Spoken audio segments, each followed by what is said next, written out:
In today's video, I'm going to teach you how to change units in Canva. If you've ever set up a design and later realized the measurements are in the wrong unit, you've probably noticed there isn't a direct switch for changing units on the fly.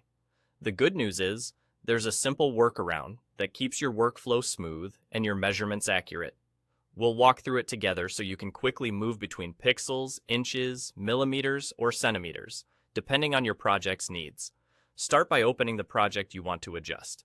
Once you're in the editor, look toward the top left and click the resize option.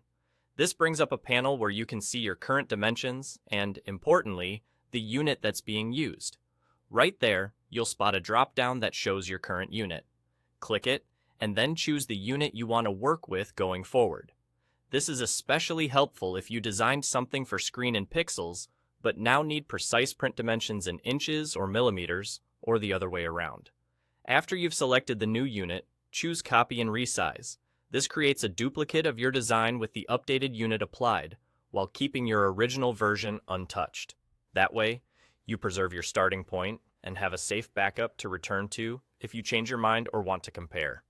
The duplicate opens as a separate design, and all your elements are carried over, making the transition as seamless as possible. Now, when you use Canva's rulers and guides, you'll see the unit reflected there. This makes it much easier to line up elements with the precision your project requires.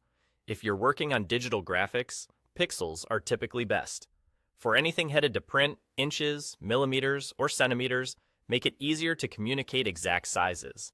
A quick tip as you review your resized design: take a moment to check spacing, margins, and alignment. While the content is preserved, measurement changes can highlight areas where tiny adjustments will improve consistency and polish. Keeping the original design via copy and resize is what gives you that extra confidence to experiment without risk. And that's it. By opening your project, using the resize control, switching the unit, and choosing copy and resize, you've effectively changed the unit your design uses. From now on, your rulers and guides will display the new measurement system, helping you work accurately and confidently.